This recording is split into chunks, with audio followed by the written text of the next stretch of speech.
when we decided to quit our jobs and started talking about having a family, we basically agreed, like, how can we tell our child that they can follow their dreams and be who they want to be and do whatever they want to do or be if we're not doing that? Welcome to Artists and Offices, a podcast that explores, through interviews with working artists, the idea that the work you do for pay supports the work you do for love. I'm your host, Rebecca Bird-Grigsby, visual artist, mom of two, and full-time project manager by day. In 2017, I left my day job at the time and spent 2 years rebooting my studio practice while navigating the uncertain terrain between day jobs and creative work. In Season 1, each episode offered a conversation with an artist balancing their day job with their art practice. This season, I'm stepping outside of the office to talk with artists who are also parents, creative people at different stages of their careers and caregiving about what it really takes to make art while raising kids. In this episode, I'm excited to welcome Sarah Kobrinsky to the podcast. Sarah is the former poet laureate of Emeryville, California, and the author of Nighttime on the Other Side of Everything. Her poems and stories have appeared in places like Magma Poetry, Red Light Lit, Monkey Bicycle, 100-Word Story, and many more. Born in Canada, raised in North Dakota, seasoned in England, and tempered in California, she now lives in the Bay Area, where she and her husband run a handmade ceramic dinnerware company called Jared's Pottery. She also hosts literary workshops and readings there. And beyond her creative and professional life, she's a folk dancer, a martial artist, an aspiring polyglot, and the mom of a teenage son. Sarah Kobrinsky, welcome to Artists and Offices. Thank you so much for agreeing to be on. So you were Emeryville's second poet laureate from 2013 to 2015. And I saw in an article kind of around that time, a picture of you wearing a belt buckle that your husband had given to you to commemorate. I had to look and see, like, what are the details about this belt buckle? I wasn't sure if, I was like, did they award this to you? But I read that your husband had actually given it to you. So can you tell me more about this, kind of unique commemoration of that event? Well, my husband is from South Dakota, and he used to ride rodeo. And of course, when you win anything, you receive a victory buckle. So he saw this as a victory and had called a silversmith in Montana and had it custom made for me when I was appointed. Yeah. Oh, wow. Okay. That totally makes sense. Is it something that you wear often? I do. Usually if I'm out and about reading, I'll wear it because it's really big and a bit gaudier than things I tend to wear. Yeah, it definitely stood out in the photo that was with that article. So I'd like to move right on to your poetry. We have kind of a unique opportunity. I think this interview with you, a lot of the folks that I talk with for this podcast are visual artists. So I can certainly, promote their work in the promotion of the podcast, but it's an audio. It's not a visual medium. So with you being a poet, I thought I would ask you to read a couple of poems, and I was wondering if you could read Elf Portrait. My candy-striped tights are too tight. The toes of my shoes long to unfurl into the jovial length of a clown's. My hands, as tiny as child factory workers, are tired of the details. Zippers, buttons, eyes fastened with glue. I don't always love what I do, but I do. I make, I tinker, I create. An instinct born of my blueprints, deep within my DNA. With every breath, I feel the first of my kind hitting hammer against nail. I am not destined for idleness. If I tried, I would fail. I love that. Thank you. So that line, I don't always love what I do, but I do. I think I read that on, as I was sort of like stalking your Instagram and preparing for this interview. And the whole thing makes me think about just being a creative person, but especially that line, I think really resonated with me on kind of every level of kind of what I'm getting at in this podcast as both like a creative person, as in the paid work that I do in my day job. And then also, frankly, as a mother sometimes, right? Like I don't always love what I do, but I do. And so I'm just wondering if you can talk more about the inspiration behind that poem. I guess because I am not I'm not a very relaxed person. I'm always doing something. And it's kind of a blessing and a curse. They're like, even like that final line, if I tried, I would fail. Like idleness is not a part of me. I'm always doing something. I'm very restless. So I think it's sort of, that was the initial spark. And then also just this compulsion to make, to create that it just, I never grew out of, and it changes and as I get older, but just that compulsion to just, yeah, mess around, to play, make something. Yeah, totally. I mean, I think it suits the sort of working parent, creative person well, to not be able to kind of sit still and relax because there's so much to do, right? Yes, it never ends, ever. Yeah. So backing up a bit, you majored in anthropology in college. I'm curious about your path to creativity. Like as a kid, was poet or writer what you wanted to be when you grew up? Yes. Well, I think I think the first short story I ever wrote was in fifth grade. I wrote a sequel to Cinderella. Oh, And nice. I can't remember the plot or the story. And then I think I started writing poems probably when I was my son's age. He's now 14. I was 14 years old, and I think poetry is perfect for adolescents and teenagers. When you have those big feelings and no one understands me, and mom and dad don't understand me, and um, yeah, that started with having big feelings and big ideas about the world. Well, and also, I mean, I've always felt I'm not of a place. So, like when I was a kid, I grew up in Winnipeg, Manitoba. My family, we were Orthodox Jews, so we were very obviously different in the way we dressed. And then when I was, again, my son's age 14, moved to the United States to Fargo, North Dakota. And then my family was no longer Orthodox at that time, but um, we were Canadians in North Dakota, also Jewish people in North Dakota, which there weren't many. And then uh, after I finished university, I moved to England and I spent much of my 20s there. And so then I was a North American in the UK. So I was always sort of never one of the tribe wherever I was. Or even now, I'm in California, uh, which, on paper is beautiful and amazing. We don't have 30 below zero weather and there's beaches and palm trees. And I don't feel viscerally connected to it at all. I mean, I appreciate it. Like, I feel like I live in a postcard, but I don't have that soul pulling feeling I have when I'm in the prairies, in the flatlands like Manitoba or North Dakota, which I guess that's just the landscape that made me, I guess. Yeah. So would you say that poetry became something that kind of rooted you, or that you like that was kind of the Um, constant, the through line? I guess it put me in the place of observer, Hmm. um, and also a way to, yeah, I guess grounded, a place to make sense of it, of myself, of where I was, wherever I was in the world. Yeah. Yeah. So you started writing poetry when you were a teenager, and I think I read somewhere that, I think that like you never kind of grew out of that like teenage like mindset to some extent. Would you say that's still true?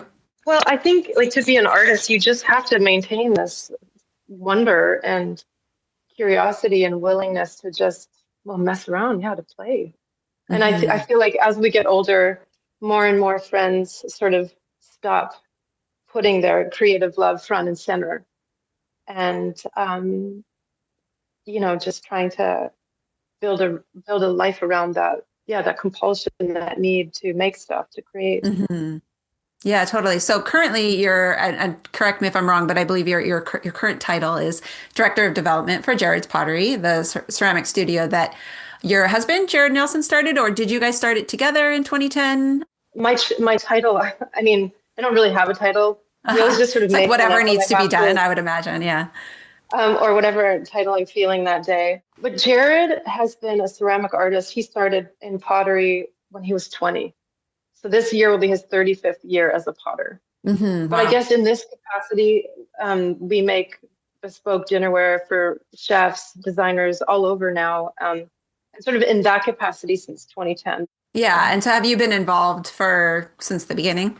Well, I've been here since like working here since 2009. Can you talk a bit about some of your past day jobs before working more closely with Jared on the family business? Oh gosh, well, um, I when I lived in England, I worked at a vegetarian cafe called the Blue Legume on Stoke Newington Church Street. My last job in the UK, I worked for an organization called Working Links, which at the time was the only part public, part private partnership. So it was basically it helped the long-term unemployed find jobs. And so there were a lot of asylum seekers. Um, so for whatever reason, like there were different departments that help people get into work, who had barriers to work for whatever reason. It might be language, it might be all kinds of things. So that was my last job. I worked there. I think I started there just writing resumes and kind of did all kinds of things there.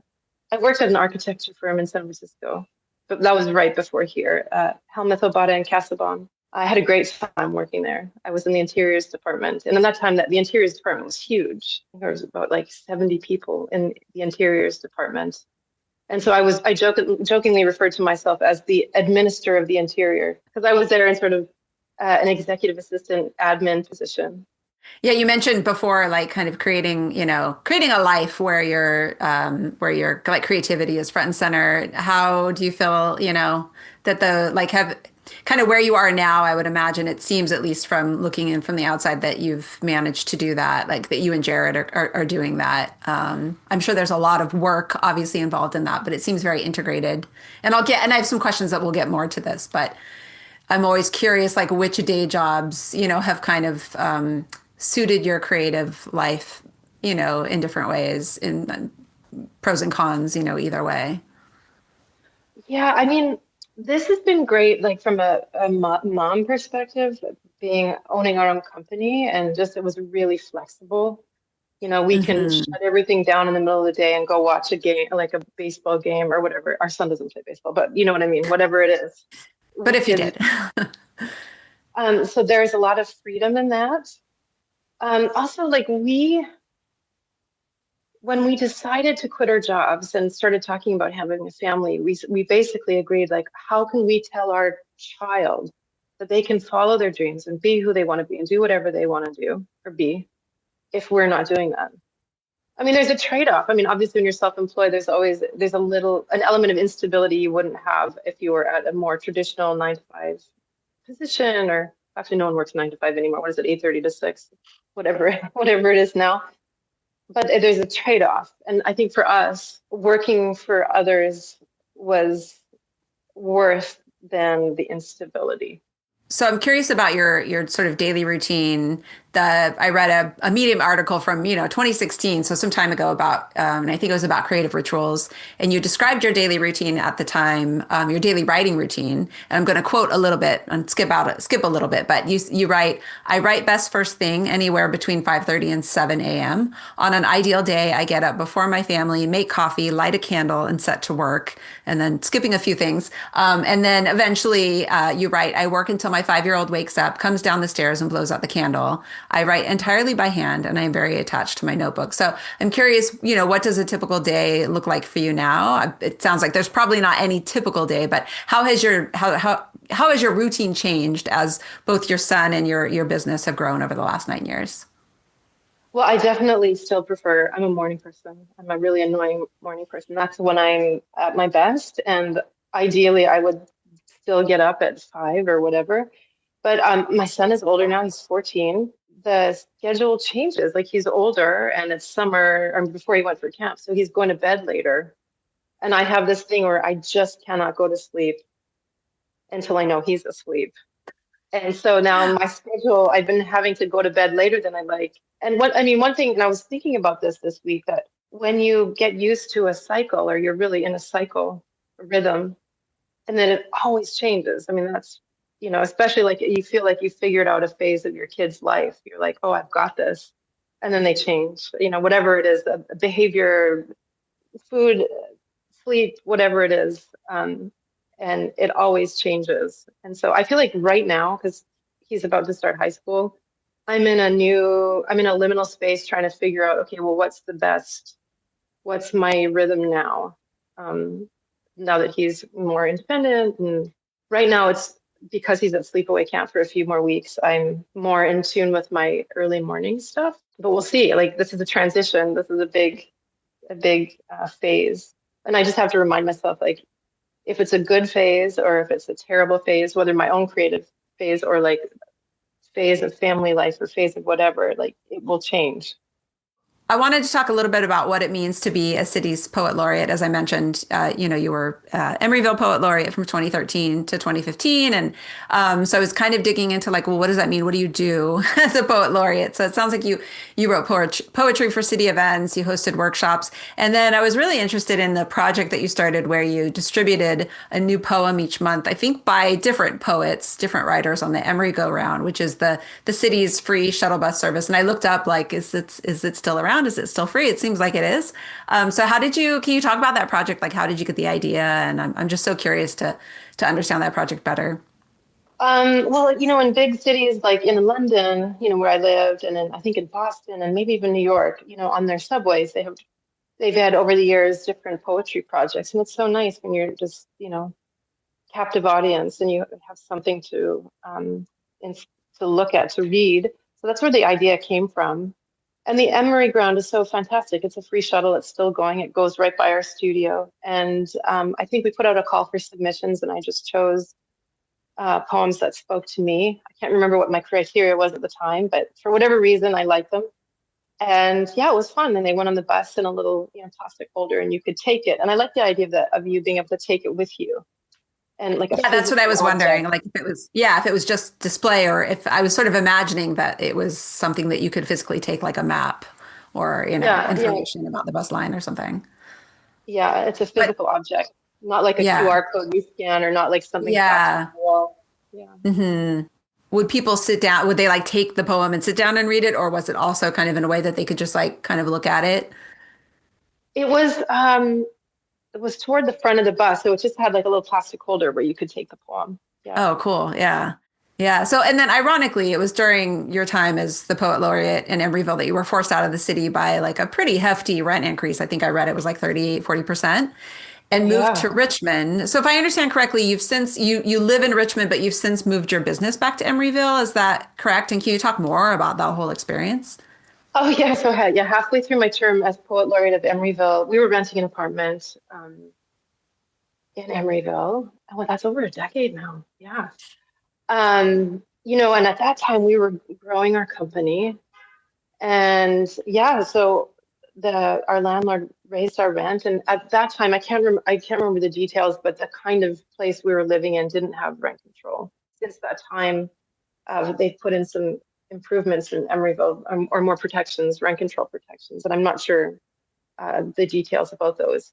But yeah, it was ironic, and for a hot moment there, I was like the face of displacement, and I mean, because it was happening to artists, and it's still happening to artists, like the exorbitant rents in the Bay Area, and cost of buying homes and that sort of thing.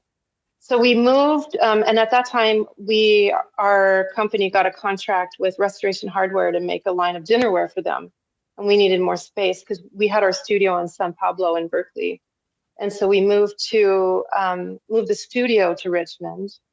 And then when we were priced out of Emeryville, we rented a house in Point Richmond because it was closer to that studio. And then the building in our studio was sold, and the owner needed to move in and start making stuff. I think he was some kind of prototype maker for something or other. And we needed a new space for our studio. But it was the eve of marijuana going legal.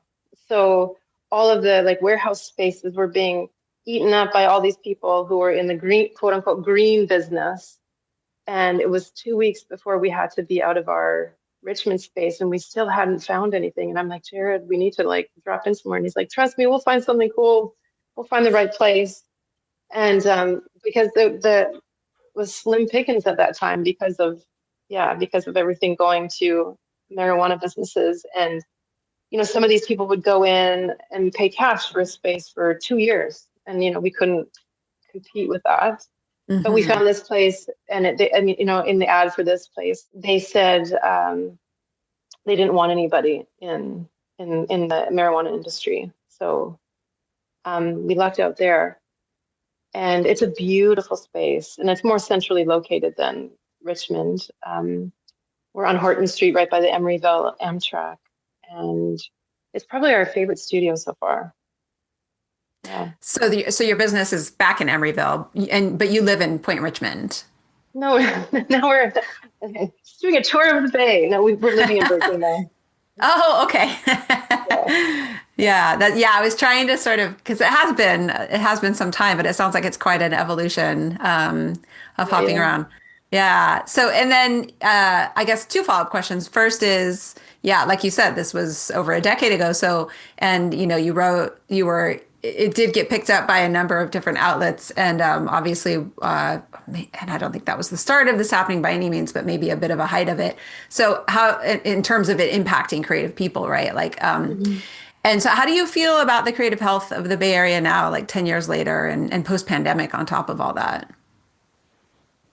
I feel like has been so strange since the pandemic. The creative health. Well, I think people are definitely hungry for creative experiences in person. In terms of living, I'm not really sure. I feel like we're still hanging on. We're still here somehow making it work and just adapting as we need to. I feel like there's interesting things going on. When you have your own business, they say it's like having an infant that never grows up, just needs you all the time. So we're always here. So I feel like we always just bring whatever it is to the space. We have workshops here, readings here, events here. We sort of bring the party to us.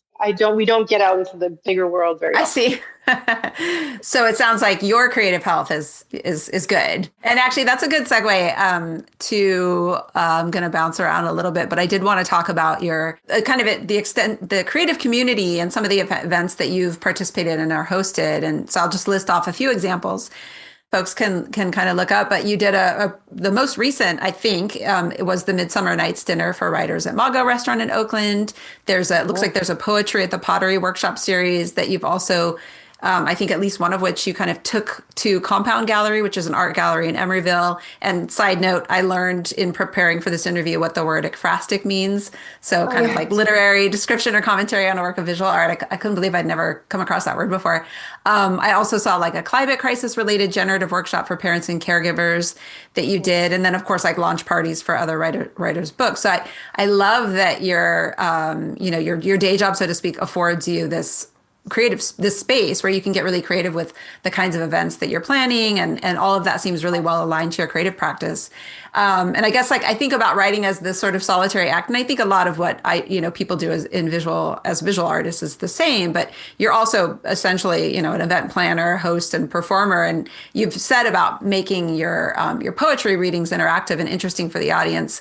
And I'm quoting you: "The poem is a piece of art, but the moment of telling the poem is also an art." So can you talk more about just kind of expand on that, the role of this physical space that you have there and the events in your creative practice as a poet and writer as well?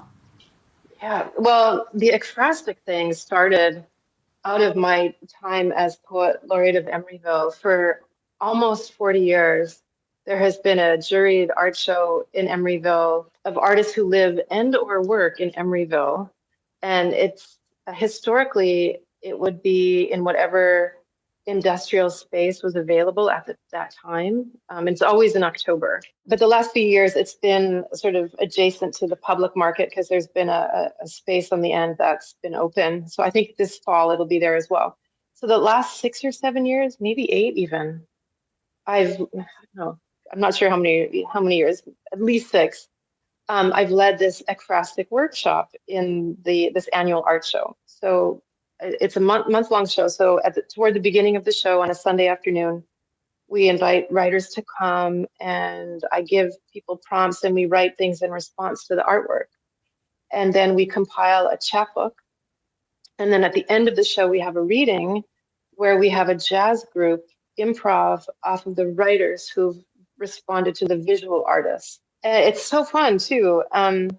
Just art being this ongoing conversation between generations, between mediums, between individuals, between other artists. So that's one thing that I've been doing every year, and it's so much fun. And also, I think one thing that I'm really really a believer in is I love supporting other people's creativity. I feel like in our culture, it's just so easily turned off. And a lot of people sometimes need a gentle nudge, some permission to be like, yeah, you can do the thing. It's okay, and I'm not going to judge you. And so I feel like that's a big part of, a lot of my workshops and stuff and how important it is for for all of us to connect with that side of ourselves, you know.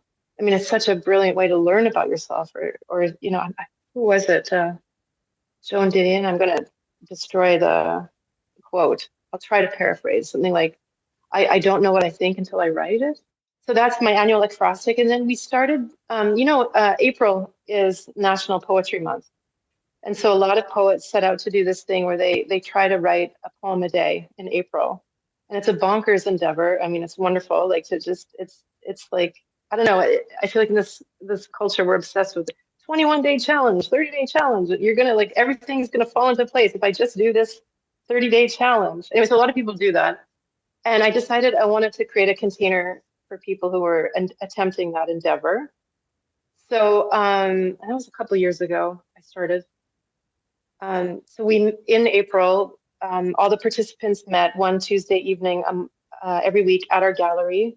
And then every day of the month, I just emailed them a writing prompt, whether it was thematic or a form to try. And then we'd end with a big celebratory reading, kind of like an adult recital where friends and family can come and watch you, you know, play the piano, as it were, and have a potluck.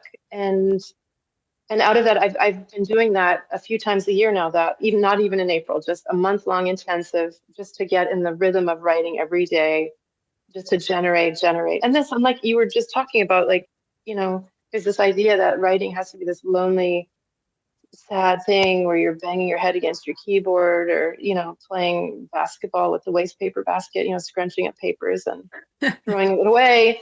But that actually it's possible and quite wonderful to create among others.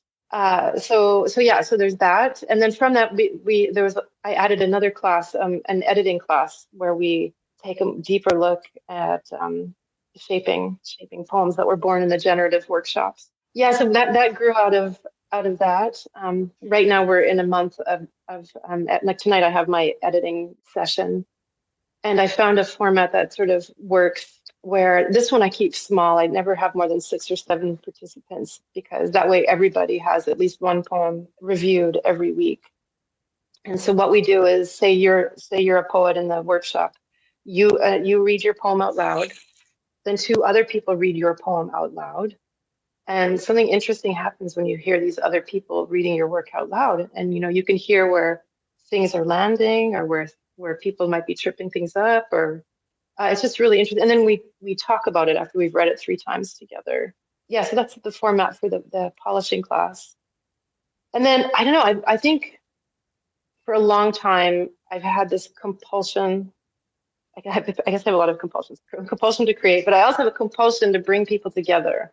I love organizing things and events, workshops, and I've done that for as long as I can remember. Like when I was in university, in Minnesota, I started this thing called the attention span, where it was like kind of a cabaret slash poetry. And poetry slam was really big back then. But it was like I had all these friends with all these strange talents. And in university, I was in a folk dance troupe. And so I knew all these folk dancers, ballroom dancers. I knew jugglers. I knew people who played, like, you know, the Irish bagpipes and, you know, these things. And I just wanted a space where everyone could get up and shine. And so these attention spans, I think I did 3 or 4 of them. We'd have just a huge lineup, and everyone had 3 minutes. And somebody would juggle, and then someone would read a poem, someone would sing. The folk dancers would do like a folk dance from Norway or whatever. And then on the tables, there were, you know, crayons and paper and art on the walls. It was just, you know, engage the senses. Yeah, and this is really in line with, you know, helping people just be okay with being creative, you know, and not listening to all those critical voices that weigh on us. I love that it's called attention span too, because I feel like that's like the kind of attention economy, right? Like we're so distracted by so many things. And like I feel sometimes like it's not so much that people don't know how to be creative, it's that there's just not enough attention being given to creative output. Yeah, it's something I love. I love bringing people together, and we host a lot of book launches here, or book events. A lot of, if someone we know has a new book or something, we'll host an event. Art is work, and I feel like I love celebrating the work, whether it's a Hmm. party, a reading.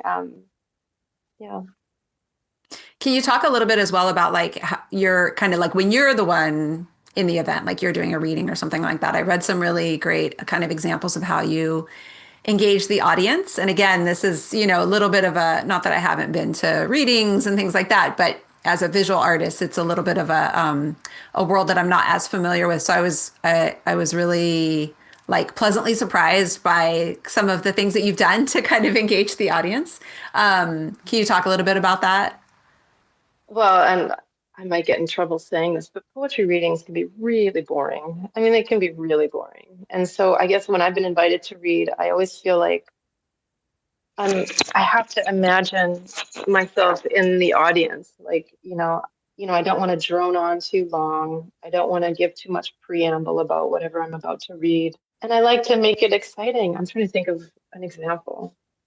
Well, there's one time I wrote this essay and somehow at the end of it led everyone in doing pelvic floor exercises.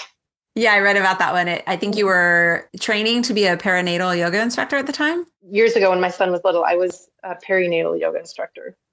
And I took a few pelvic floor workshops, and this woman, the instructor, was talking about how about uterine prolapse, and I was so horrified. I was like, "Oh my God, I'm never having children. I don't want my uterus outside of my body."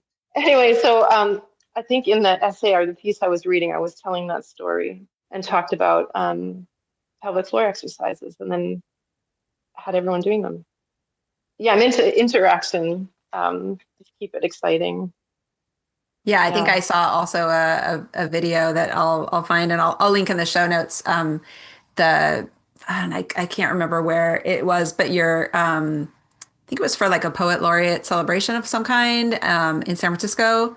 I think it was the Patagonia thing, and there Oh, was a prompt. The audience had to kind of say something at a specific time, and it was "You're an oh, asshole." Is that I don't know if yeah. I'm mixing up events, but Yes. yeah, that one was really great. I was there was a lot of like more laughing than I anticipated watching some of your readings.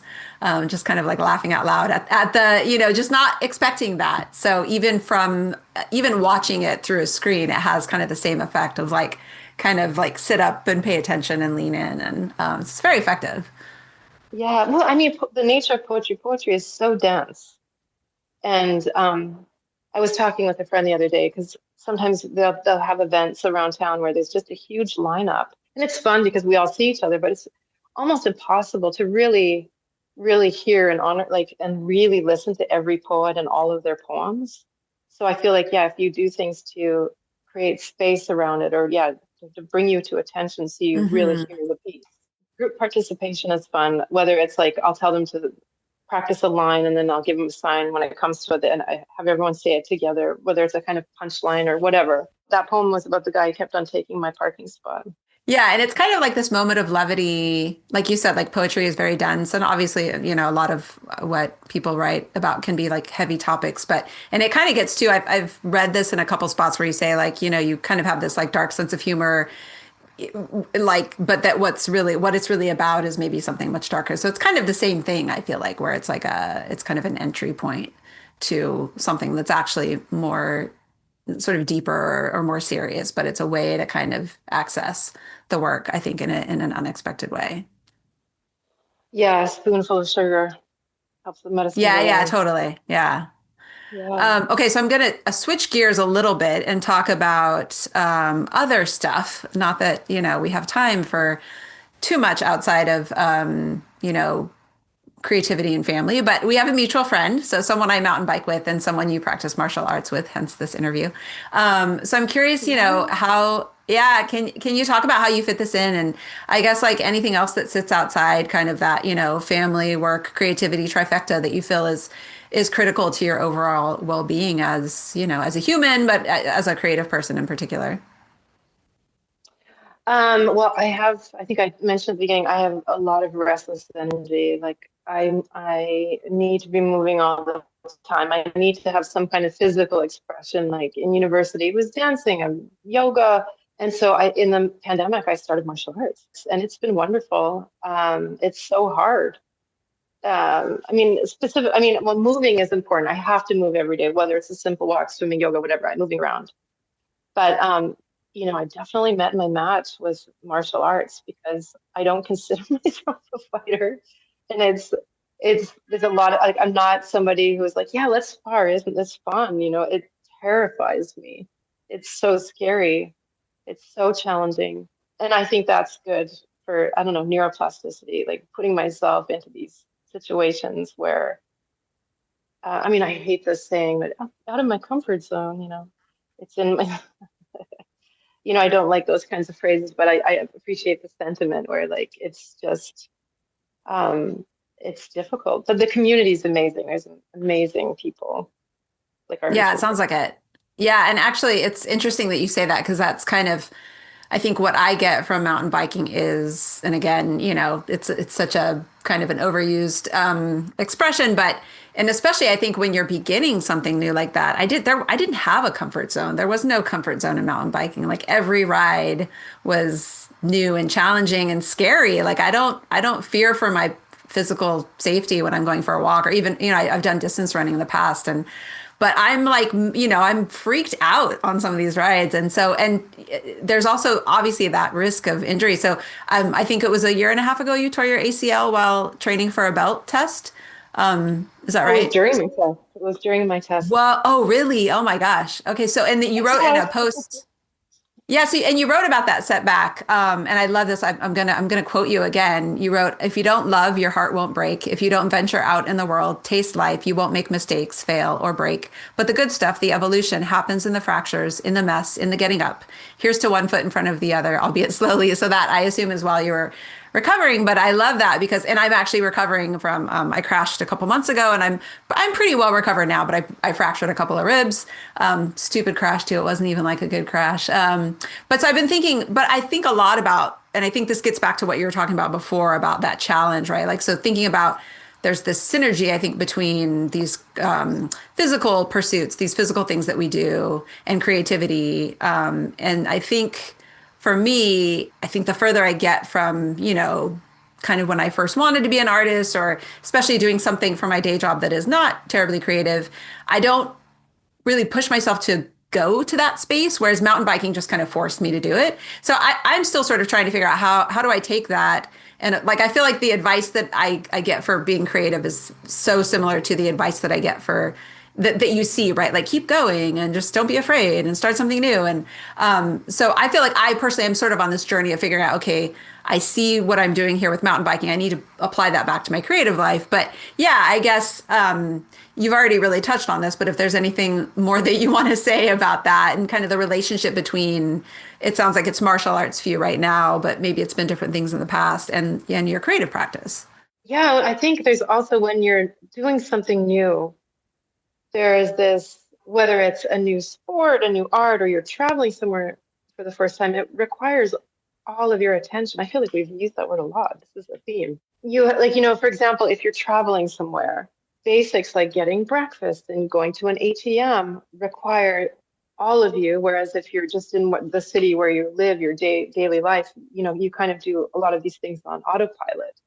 But when you do something new, you have to bring all of yourself to it. You know, I think in a way, yeah, like what do they call it? Beginner's mind. So you read the first poem that you read was from your book, Nighttime on the Other Side of Everything. I read that your son came up with the title. It's kind of a lovely anecdote about that. Can you talk about that and just your experience getting your work published? Kids, how they sort of, maybe when they're younger, sort of repeat things back to you. And I lived in the UK and we have friends in Europe, and I was explaining to him the idea of time change. So like when it's daytime here in Europe, it's nighttime. And a few days later, we were in the car, and I think he was about 4 or 5 at the time. He said, Mom, did you know it's nighttime on the other side of everything? And what he meant when he was just explaining this concept back to me, and I loved it because it feels like, um, you know, if some of the funnier pieces I write are on the surface, quote unquote funny, but on the other side, there's something darker going on. So nighttime on the other side of everything. So I thought when he said, I was like, thank you for my title. And gosh, the individual pieces, there's been different things over the years. I want to say, like, I know this poet in Massachusetts who, before, there's this platform called Submittable that a lot of writers use now, like to submit to journals, and probably for visual artists too. But Yeah, totally. Hmm. this database or this platform where you could publishers or writers can submit their work and maintain this. But once upon a time, you had to send things in the mail, and you'd get like a proper rejection letter in the mail, like an actual letter. So I know this woman who covered her door in rejection letters. And it's like, and this is, I'm going to make a comparison to martial arts. Like, we've had evenings at our martial arts school where you practice getting hit. Like, and then like or you like someone kicks you there, that's what it feels like. Oh, okay. So like you just practice having that, and then it's not a big deal, or it's not Right, right. the thing, it becomes less scary. And I feel like there's a level of detachment, like, when like not to take it to heart when you send things out. I think earlier on, my husband would say to me, just send to so many places that you can't fixate on the outcome of just one. Just send things out into the world and let it go. Just not Hmm.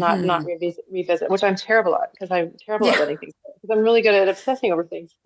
But when there's so many out there, it's hard to obsess over every single one. Yeah, I've heard people talk about it as a numbers game, and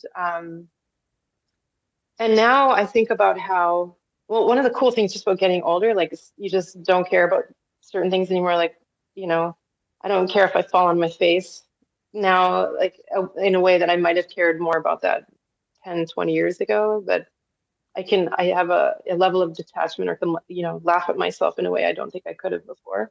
So I think it's just not taking it personally. Like if you trust in your work and like something and send it out into the world and just keep sending it to the right person, you might get some information back about whatever it is you're sending out in the world. And yeah, I don't know. I just don't take things to heart as much now, and don't need that journal's acceptance for like my entire self-worth. Hmm. I think when we're Yeah, that sort of younger, we external have, validation. Yeah. yeah.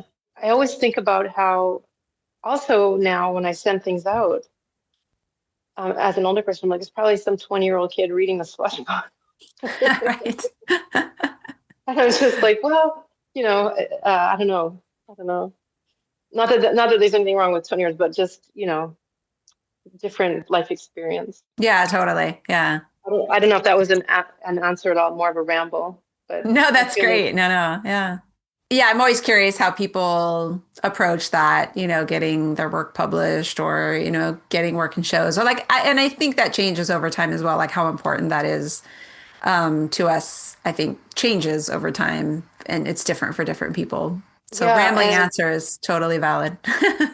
well, I feel like they make it so easy not to send things out in the world now. Like platforms like Submittable, like it's just so easy to keep and to manage and keep track of your submissions, and to find out about new submissions. There's so many different apps and platforms to support that just didn't exist before. Yeah, yeah, no, Yeah, it's true. yeah. It's funny. I don't think of that very often. I always think of how it's kind of a pain to do it.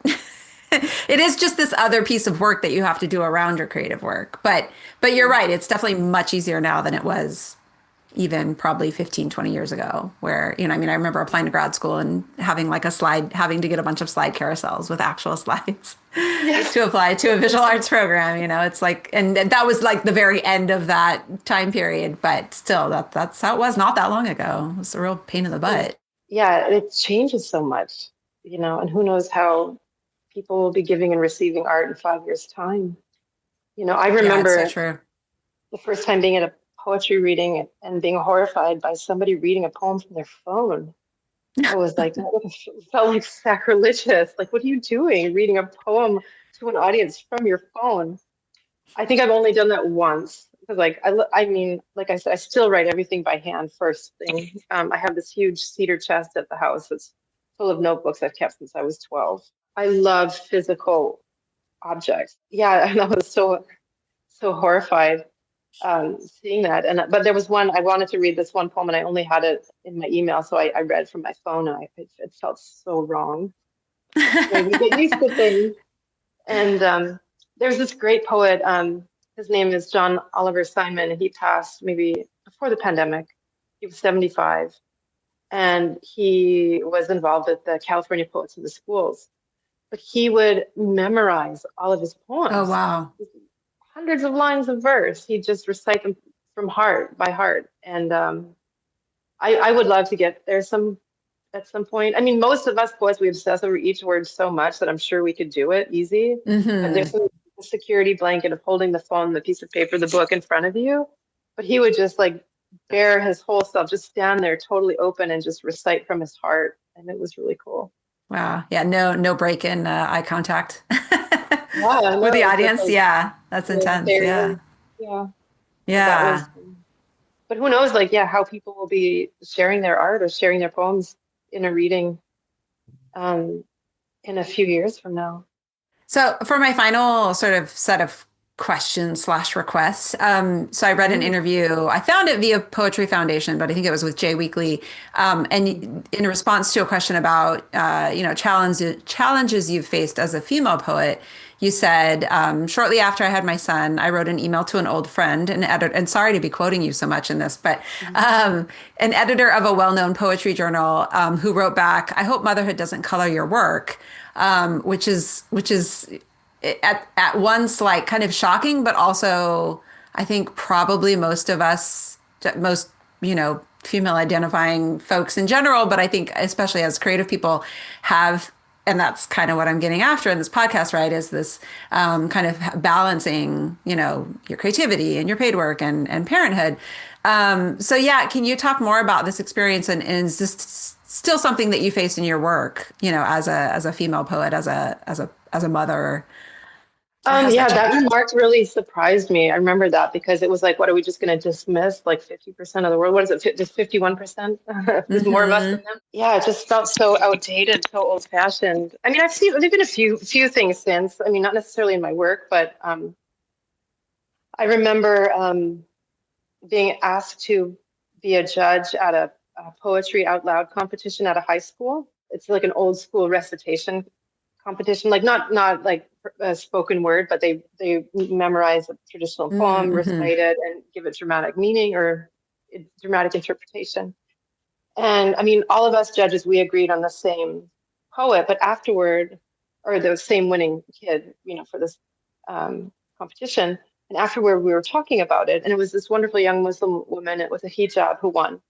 And then after all of us judges were out for lunch afterward, and two of the judges were guys, and they're like, "Isn't it horrible how women haven't had a voice, all these years?" And they were going on, and I'm literally trying to get a word in, and they kept on shutting me off, like cutting me off, they were mansplaining how women haven't had a voice and wouldn't let me get a word in. And I was like, I can't believe this is happening. Like this would be like a sketch in like Saturday Night Live or something. How ridiculous. Totally. Yeah. So on that note, I guess my final question is really just a request. If you wouldn't mind reading another poem, if something about, I've read a couple about your experience as a mother, but I'll let you choose. This is called Phantom Letdown. Letdown as like, milk coming in. Yeah. Well, I won't explain much. Phantom Letdown. A baby cries. A baby cries inconsolably, and I can still feel it. That tingle in my breasts, the ghost in the mammary glands, the ghost in the milk machine, even though it's been years since I last nursed my son. We are hardwired to give comfort. We are hardwired to feed.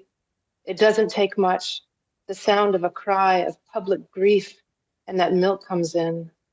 The ghost milk, the milk of the ancestors, the healing milk that reminds us to stay soft. And this is how sorrow is passed on.